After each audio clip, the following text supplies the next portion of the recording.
رضی اللہ تعالیٰ عنہ صحابہ نے مسجد نبوی میں بیٹھ کے میٹنگ کی. عمر کی تنخواہ بڑی تھوڑی ہے مال غنیمت میں سے، اب تو عمر کے پوتے بھی ہیں، نواسے بھی ہیں، رشتہ داریاں بھی ہیں، تعلق بڑھ گئے ہیں اور عمر فاروق بوڑھے بھی ہو گئے. میٹنگ ہوئی مسجد میں، اس طرح کریں کہ عمر کا کچھ تھوڑا سا نا مشاعرہ، کچھ تنخواہ، کچھ خدمت، کچھ وظیفہ بڑھا دیں. بات طے ہو گئی. جب مکمل ہو گئی تو کہنے لگے یہ بتاؤ شعر سے بات کس نے کرنی ہے؟ ادھر جائے گا کون؟ پہلے اس کا نام تو بتاؤ. وہاں جائے گا کون؟ تو انہوں نے کہا یہ تو ہم نے سوچا ہی نہیں، بات تو بڑی تگڑی ہے، عمر سے کون بات کرے گا؟ یہاں جتنا مرضی تگڑا پیر ہو، آپ نذرانہ لے کے جائیں، مسئلہ ہی کوئی نہیں. کبھی کسی کو کہنا پڑا ہے؟ تو کہتے ہیں جناب کون بات کرے گا؟ تو ایک صحابی کہنے لگے کہ حضرت عمر رضی اللہ تعالیٰ عنہ کی جو صاحبزادی ہیں نا، حضرت حفصہ رضی اللہ تعالیٰ عنہ، وہ ام المومنین بھی ہیں، حضور علیہ السلام کی زوجہ ہے، مومنوں کی ماں ہے، ان سے کہتے ہیں، اور ان کے والد بھی ہیں. تو حضرت حفصہ سے کہا تو جناب حفصہ چل کے گئیں حضرت عمر کے پاس، جا کے کہا ابا جی ایک بات کرنی تھی. انہوں نے کہا بیٹے کرو. تو ان کو بھی پتا تھا نا جاہو جلال کا. کہنے لگے ابا جی مسجد نبوی میں صحابہ کی میٹنگ ہوئی ہے، ایک ہی محلے میں ایک ہی شہر میں لوگ رہتے ہیں تو ایک دوسروں کی خرچوں کا، ضروریات کا پتہ ہے. کہتی ہے میں نے پس منظر سارا کر کے بات کی. میں نے کہا سب کو پتہ ہے کہ آپ کے خرچے بڑے بڑھ گئے ہیں، تو مجھے نا انہوں نے حضور کی زوجہ سمجھ کے، قابل احترام سمجھ کے میری ذمہ لگایا ہے کہ تھوڑے سے پیسے آپ کے بڑھانے ہیں. تو حضرت عمر فاروق رضی اللہ تعالیٰ عنہ کی صاحبزادی کہتے ہیں عمر کو اتنا جلال آیا کہ اٹھ کے کھڑے ہو گئے. کہنے لگے حفصہ ان لوگوں کے نام بتا، میں انہیں دروں سے ماروں گا اور اس طرح ماروں گا کہ ان کی کمر پہ نشان پڑے، ان کی کمروں پہ نشان پڑے، اس انداز میں درے ماروں گا کہ مجھے زخم نظر آئے. کہا ابا جی اتنا جلال کس بات کا؟ سادی سی بات ہے. تو سیدنا عمر فاروق رو پڑے، کہنے لگے سادی سی بات ہے، میرے لیے مسجد نبوی میں بیٹھ کے میٹنگ ہوتی رہی کہ عمر کو دولت دینی ہے. لوگوں نے یہ مجھے سمجھ لیا ہے، مسجد نبوی میں بیٹھ کر میرے لیے یہ میٹنگ ہوتی رہی کہ عمر کو پیسے دینے ہیں، اس کو دولت کے ساتھ ہم نے نواز رہے. مسجد نبوی میں میرے لیے کس کو یہ جرت ہوئی؟ فرمایا حفصہ کاش کہ تو میرے پاس پیغام لے کے نہ آتی، کوئی اور آتا اور پھر میں اسے دروں سے مارتا. حضرت حفصہ کہتی ہے میں خاموش ہوئی تو میری طرف دیکھ کے فرمانے لگے بتا نا تو نبی پاک کے گھر میں رہتی تھی، میرے مصطفیٰ کا طریقہ کیا تھا؟ کرنا بات اس طریقے پہ میرے ساتھ گفتگو کر. تو حضرت حفصہ کہتی میں رو پڑی. میں نے کہا ابا جی غلطی ہو گئی، آئندہ نہیں کروں گی. بھائی معیار بنایا ہوا تھا.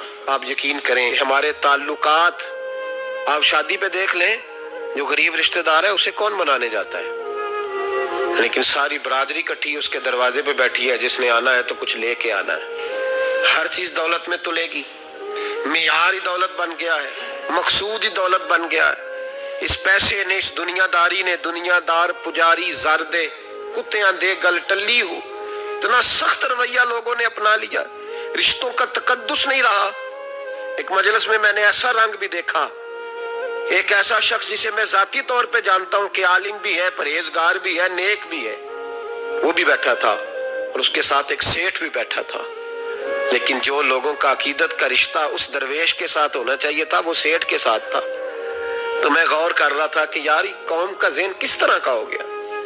صرف اس کے ہاتھ میں پیسے، صرف دولت مند ہے، اس آدمی کی درویشی بھی گئی، علم بھی گیا، تقویٰ بھی گیا، صرف پیسے نہیں ہے اس کے پاس تو وہ کونے میں لگا ہوا ہے اور اس سے لوگ بچ بچ کے سلام. اور میں کہا کرتا ہوں عقیدت کا پتہ چلتا ہی تب ہے جب اجتماع ہوتا ہے. اکیلے درویش بیٹھے ہیں تو سب جھک کے سلام لیتے ہیں، اور جب وہ 2 MNA کے بیچ، 3 MPA کے بیچ، 5-7 سیٹھوں کے بیچ بیٹھے گا پھر تیری عقیدت کا پتہ چلے گا. پھر پتہ چلے گا تیرا اللہ کے بندے سے رشتہ کس طرح کا ہے اور دولت کے بندے کے ساتھ رشتہ کس طرح. ہمارے رویوں کے اندر یہ فرق ہے کہ ہم اس وقت آدمی کو تولتے ہیں کہ اس کے پاس دولت کس طرح کی ہے. وقت کے امیر تھے حضرت عمر بن عبدالعزیز. توجہ ہے میری بات پر؟ حضرت عمر بن عبدالعزیز بادشاہ تھے.